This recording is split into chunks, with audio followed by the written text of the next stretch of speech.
Okay, I'm going to show you today how I put these eye-rings, install them into my crankbaits. Uh, the hole's already there. Now, I had another video in my profile I've made where I show using wire, sliding a wire through like a 18 gauge.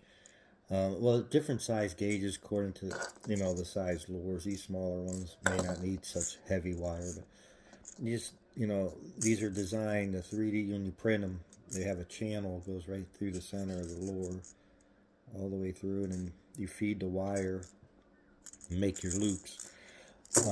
I have a video on that. Today we're going to show with these here. So let's go with this little small crank. Alright, so we just screw these in. Now I had somebody just the other day ask me about, he was curious about printing these 3D print and going out and catching a 5-pound bass on one of these. He thinks the bass would destroy this. Well, these things you can build if you have any understanding with 3D printing. The thickness of the material, like it's called infill. You can go 15%, which will make these wimpy, or more infill, more solid. So my lures I print between 75% and 100%. 100%, they're like a brick.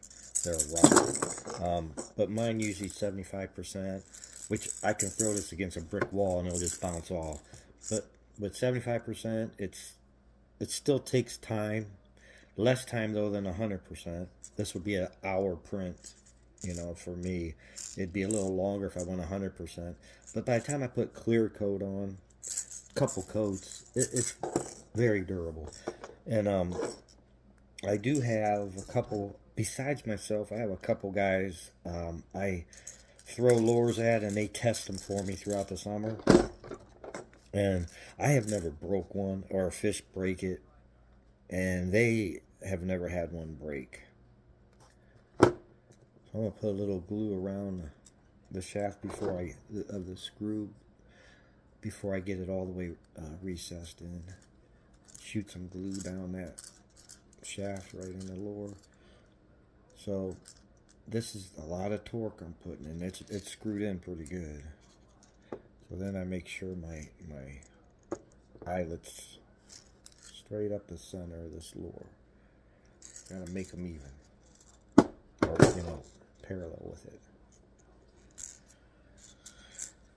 Because we got to have good action with these lures. Everything should line up. Alright, so I use like a JB weld.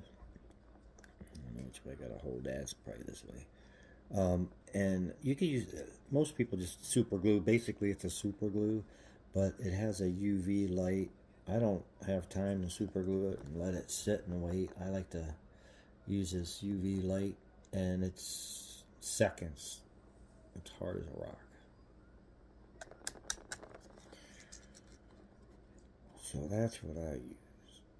It's a little pricier, than super glue. But for me, it's worth it because I do like when I'm putting lures together, I put 100 of them together. And I have to move. I have to get them done. And I don't got time to, like, some lures. These are all one print lures, but I can't show that. It's going to be a surprise. But there's some, here's a jitterbug. These are printed in half on my platform. And I have to glue these together. So when I first started, you get clamps all over, you lay them down, you gotta wait for it to dry. I come across this stuff, man, it's worth the money for me. I put the glue on, hit it with the light, and it's done. So I'll test this. These eye screws I'm using, they're stainless steel, and these particular ones are good for 60-pound pull pressure. So I got heavy duty ones on. So just in case you don't want, it's a kick in the gut when you lose a fish. and I don't want that to happen.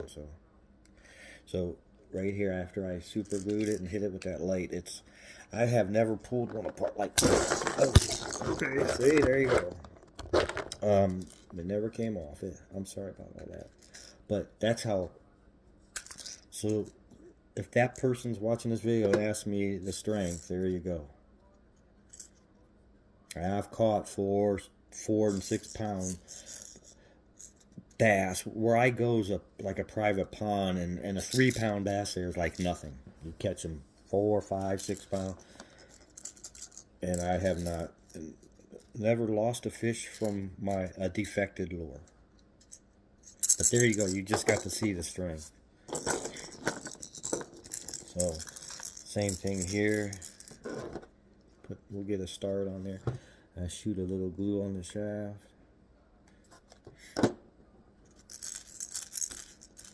So I do it this way or the wire. Either way for me is fine. This way is a little bit faster. And it's still very durable. Like right now it's biting, so it's biting pretty good. I don't worry about them breaking. I won't sell these things or give them. Most time I give it to friends. I sell a couple. Try to just help pay for materials. This is This is a hobby. This is not a business for me. And actually, it's for my tackle box mostly. That's why I bought my 3D printer. But here, I have some friends fish. I don't say a lot, but I have a handful. And then when I go fishing, people see me using these, and then they want to buy them.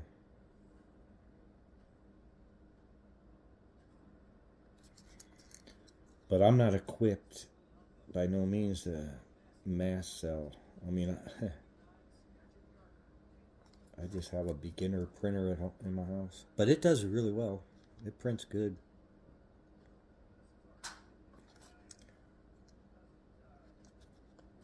So, see, there we go.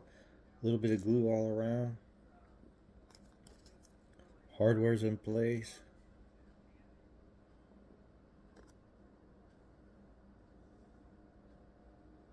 And that's how